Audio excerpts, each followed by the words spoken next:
आपले स्वागत आहे। आजची ब्रेकिंग न्यूज। अंगणवाडी कर्मचाऱ्यांचा आज जिल्हा परिषदेवर मोर्चा। सोलापूर सर्वोच्च न्यायालयाच्या आदेशानुसार अंगणवाडी कर्मचाऱ्यांना शासकीय सेवेचा दर्जा द्या, त्यांच्या मानधनात भरघोस वाढ करा यासह इतर विविध प्रलंबित मागण्यासाठी अंगणवाडी कर्मचारी संघटनेच्या वतीने सोमवार 24 जून रोजी सकाळी 10 वाजता जिल्हा परिषदेवर गाजर मोर्चा काढण्यात येणार आहे, अशी माहिती संघटनेचे राज्य कार्याध्यक्ष सूर्यमणी गायकवाड यांनी दिली।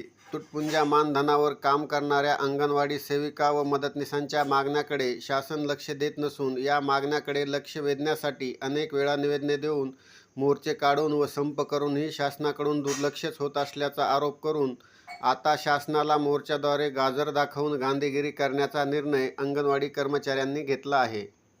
ग्रॅज्युटी व पेन्शन त्वरित लागू करा, अंगणवाडी कर्मचाऱ्यांना कामासाठी लागणाऱ्या रजिस्टरसाठी पैशाची तरतूद करा, उन्हाळी सुट्टी 1 महिना द्या, इंधन बिलाचे पैसे वाढवून द्या, मोबाईल रिचार्जचे पैसे वाढवून द्या, नागरी प्रकल्पातील अंगणवाडी सेविकांना टीए व डीए देण्यात यावा, बालकांना देण्यात येणारा आहार चांगल्या पद्धतीचा देण्यात यावा, संप काळातील मानधन त्वरित द्यावे या मागण्यासाठी हा मोर्चा असून यासाठी अंगणवाडी मदतनीस यांनी 10 वाजता नार हुतात्मा पुतळा येथे जमावे। मोर्चासाठी येताना गाजर घेऊन व लाल रंगाची साडी परिधान करून यावे, असे आवाहन संघटनेच्या जिल्हा सरचिटणीस सरला चाबुकस्वार व जिल्हा उपाध्यक्षा कांचन पांढरे यांनी केले आहे।